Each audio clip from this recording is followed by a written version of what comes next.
책임을 지다 책임을 져주시다라고 하는 제목으로 말씀 선포할 때 귀한 은혜 누리시기 바랍니다.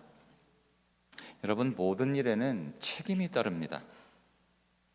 하물며 사역에 따르는 책임은 중하죠. 우리 권사님들이 오늘 찬양으로 섬겨주시고 또 함께하고 있는데, 우리 권사님들은 중직자입니다. 중직자. 여러분, 왜 중직자라고 할까요? 이 중자가 뜻하는 게 뭐죠? 무거울 중자예요. 무엇이 무겁다는 거예요? 책임이 무겁다는 거예요. 책임이 가벼울 것 같으면 우리가 섣불리 나설 수도 있겠지만 그렇지 않잖아요. 책임이 무겁다는 거죠. 어제 새벽에 우리는 그 패역한 시대에, 저 남유다 시대에 책임을 감당치 못한 레위인들에 대한 말씀을 살폈습니다. 그게 13절이에요. 같이 읽어볼까요? 그들이 내게 가까이 나와 제사장의 직분을 행하지 못하며 또 내 성물 곧 지성물에 가까이 오지 못하리니 그들이 자기의 수치와 그 행한 바 가증한 일을 담당하리라. 그러니까 바른 길을 백성에게 가르치고 하나님 앞에서 하나님만을 온전히 섬기는 그러한 책임을 감당하지 못한 레위인들을 향해서 무엇하지 말라는 거예요? 제사장의 직분을 감당하지 말고 지성물을 향해서 가까이 오지 말라는 거예요. 누가요? 하나님께서요. 그럼에도 불구하고 진노 중에라도 긍휼을 잊지 않으시는 하나님께서 14절의 말씀을 주셨다라고 하는 것 함께 살폈는데 같이 읽어볼까요? 그러나 내가 그들을 세워 성전을 지키게 하고 성전의 모든 수종드는 일과 그 가운데에서 행하는 모든 일을 맡기리라. 제한적이긴 하나 하나님께서 완전히 그 직무에서 배제시키진 않으시고 그들에게 또 섬길 수 있는 사역을 주셨다라고 하는 거죠. 자, 이를 통해서 우리는 무엇과 무엇을 깨달아요? 하나님의 공의와 하나님의 은혜를 깨달아요. 여러분, 우리는 하나님의 공의와 은혜의 터 위에 서야 되는 거예요. 은혜만 강조하다 보면 질서가 무너져요. 그러나 질서와 법만을 이야기하면 하나님의 은혜가 희석돼요. 그러면 차가워져요, 공동체가. 그래서 교회는 은혜와 진리의 터 위에 굳게 서야 해요. 여러분, 오늘도 대구 북부교회가 바로 그 은혜와 진리의 터 위에 굳게 견고하게 바르게 서는 교회가 될 수 있기를 주의 이름으로 축복합니다. 레위인들이 그들의 사명을 제대로 감당하지 못하니 무엇하는 거예요? 하나님께서 공의로 다스리시는 거예요. 그런데 오늘 본문에 보니까 다 그런 건 아니었어요. 누가요? 구별되이 행한 인생들이 있었는데 15절 전반절 같이 읽어요. 이스라엘 족속이 그릇 행하여 나를 떠날 때에 사독의 자손 레위 사람 제사장들은 내 성소의 직분을 지켰은즉. 레위인들이 다 그런 건 아니고 특별히 사독의 자손 레위 사람 제사장들은 무엇을 지켰대요? 직분을 지켰다는 거예요.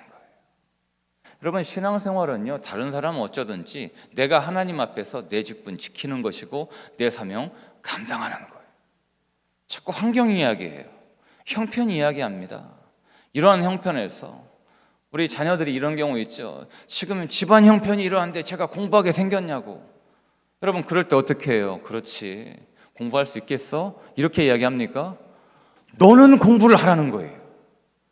다른 것은 내가 책임질 테니 너는 공부를 하라는 거예요. 너의 직분을, 학생으로서의 직분을 지키라는 거예요. 여러분, 우리 핑계대는 신앙 되지 않을 수 있길 주의 이름으로 축복합니다. 주변이 어떻든지 나는 오늘 하나님 앞에서 하나님을 바라보며 하나님께서 내게 맡겨주신 그 고귀한 직분을 감당을 하는 거예요. 사독 자손 레위 사람 제사장들이 그렇게 했다는 거예요. 그걸 누가 알아요? 하나님이 아시더라는 거예요. 할렐루야. 하나님이 아시더라는 거예요. 여러분, 다른 사람 다 몰라도 하나님이 알아주시면 되는 거예요. 할렐루야. 하나님은요 다 아시는 거예요. 이름 없이 빛도 없이 충성하는 거 사람은 잘 모를 수 있으나 하나님은 아시거든요. 오늘 하나님께서 바로 그 귀한 행적을 하시고 그들에게 무엇을 맡겨주시는가? 다시금 사역을 맡겨주시는 거예요. 15절 후반절이에요. 같이 읽어요. 그들은 내게 가까이 나와 수종을 들되 내 앞에서 서서 기름과 피를 내게 드릴지니라. 주 여호와의 말씀이니라.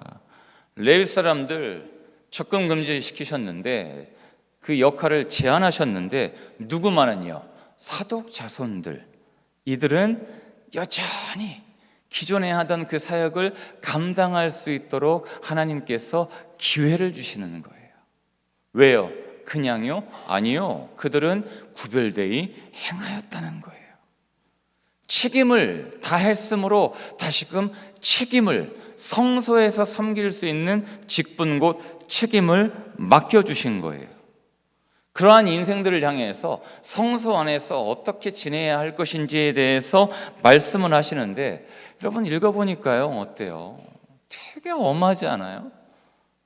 머리털부터 복장부터 심지어 장가가는 것까지 하나하나 하나님이 말씀을 하고 계세요. 그 규례가 아주 엄합니다. 17절 오늘 우리 권사님들이 참 이렇게 단체 티를 입고 제가 우리 권사님들 아침에 오면서 단체 티 보고 제 잔상에 남았는지 제 타이색이 권사님들 복장하고 같잖아요. 이상하게 이 타이를 하고 싶은 거예요. 이 타이를 왜 그런가 왜 그랬을까 보니까 권사님들이 복장을 보고 제 마음에 남았나 봐요. 복장 17절 같이 읽어요.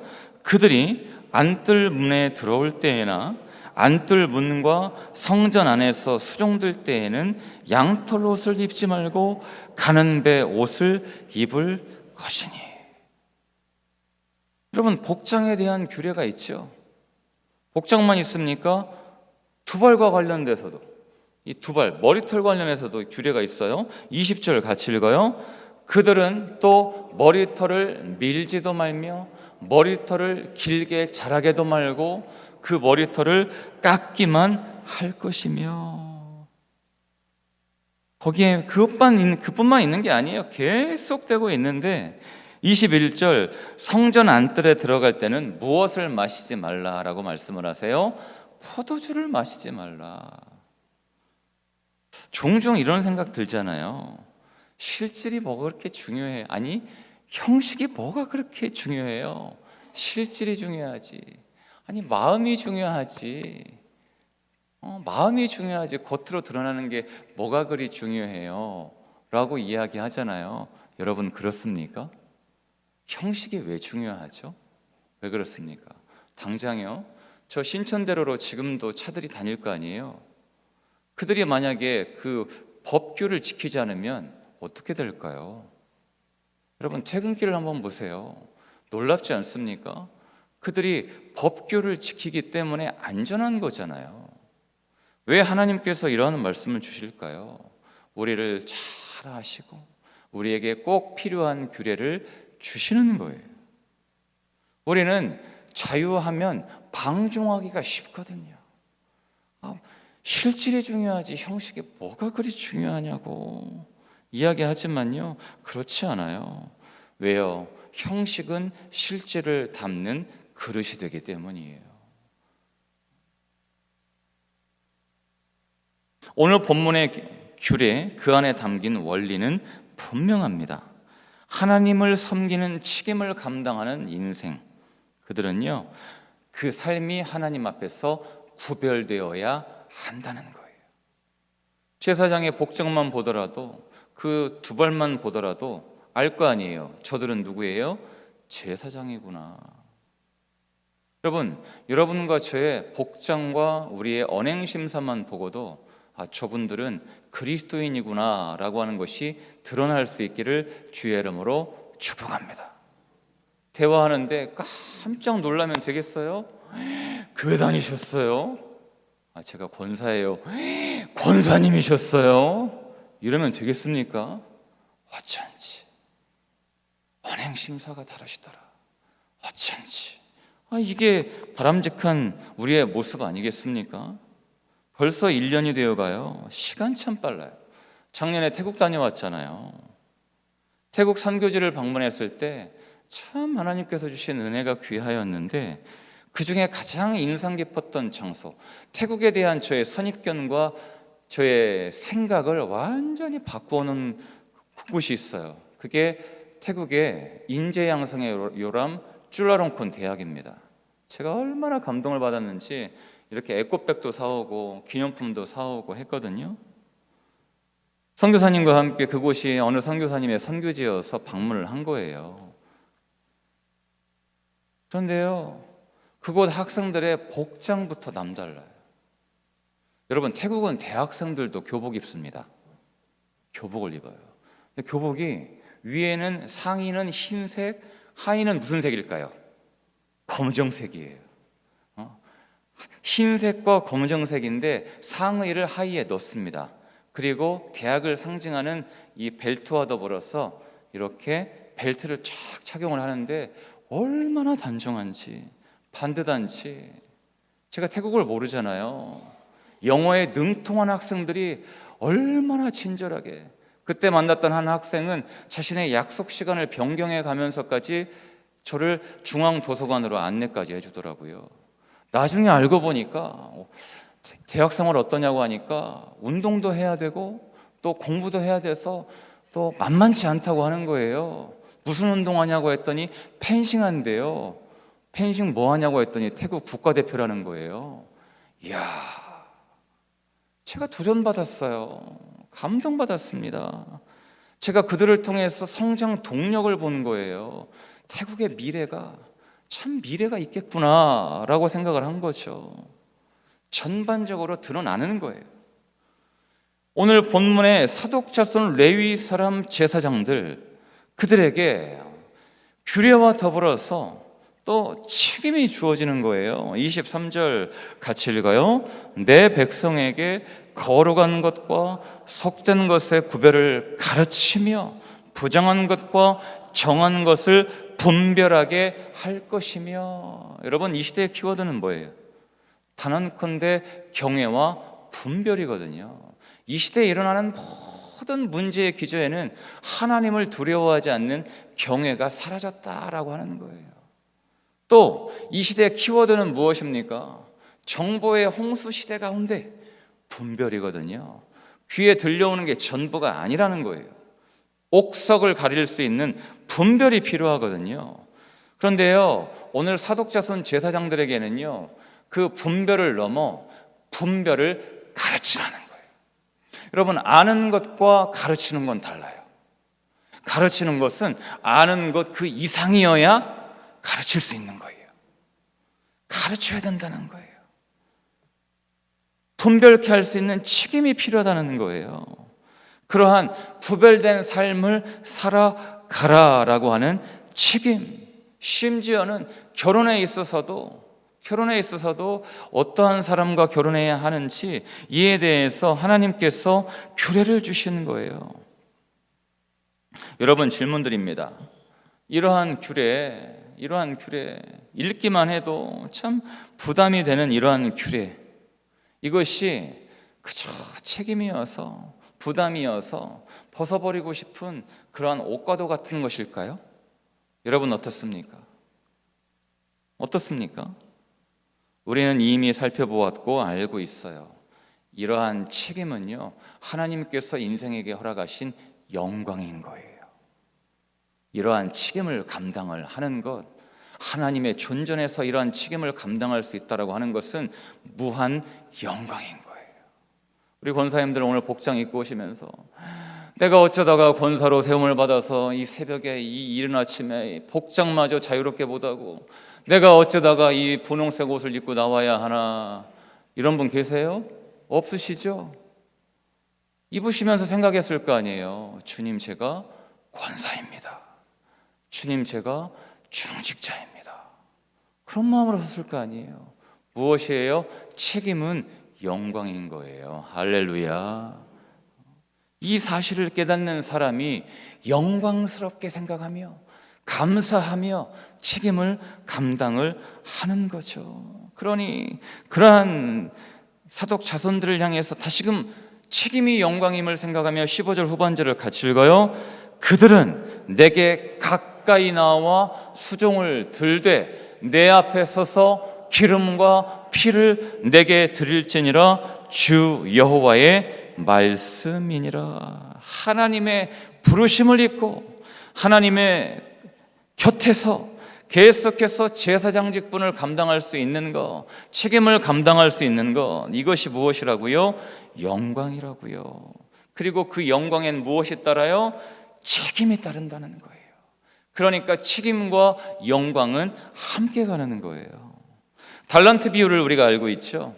주인이 타국으로 떠나면서 새 종에게 5달란트, 2달란트, 1달란트를 맡겨요. 5달란트 받은 종이 몇 달란트 남겨요? 5달란트 남겨요. 2달란트 받은 종이 몇 달란트 남겨요? 2달란트 남겨요. 그런데 게으르고 악한 종이 1달란트 받은 종이 몇 달란트 남겨요?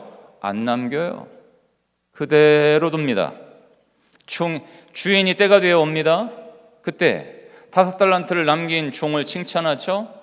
또 2달란트 남긴 종을 칭찬하죠. 1달란트 남긴 종 어떻게 해요? 쫓아내죠. 자, 그러면서 그 1달란트를 받은 종이 가지고 있는 1달란트를 누구에게 맡깁니까? 5달란트를 남김으로 10달란트를 가지고 있는 그 종에게 줍니다. 여러분, 5달란트 받은 종이 10달란트를 가지고 있는 종이 그 1달란트를 받으면서 어째서 지금 이 10달란트도 무한 책임이어서 부담이 한이 없는데 왜 이 1달란트를 또 제게 맡기십니까? 라고 했을까요? 영광이죠. 왜요? 주인의 신뢰가 있잖아요. 착하고 충성된 종에게 하나님께서 맡기시는 거예요. 여러분, 지금 여러분이 감당하는 책임이 무겁습니까? 부담되십니까? 영광인 거예요. 하나님은 착하고 충성된 종에게 계속해서 책임을 통해 영광을 허락하시는 거예요. 할렐루야. 대구 북부교회가 이러한 책임을 감당하는 대구 성시와의 그 책임을 계속해서 감당하는 교회가 될 수 있기를 주의 이름으로 축복합니다. 왜요? 책임은 영광이기 때문이에요.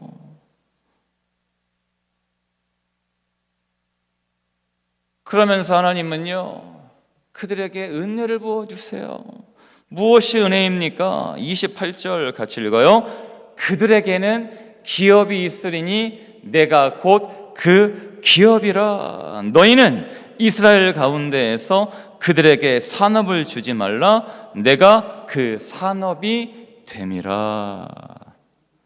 여러분, 지난주일에 살폈잖아요. 셈에게 허락하신 놀라운 하나님의 축복이 무엇입니까? 셈의 하나님 여호와. 다른 게 필요 없어요.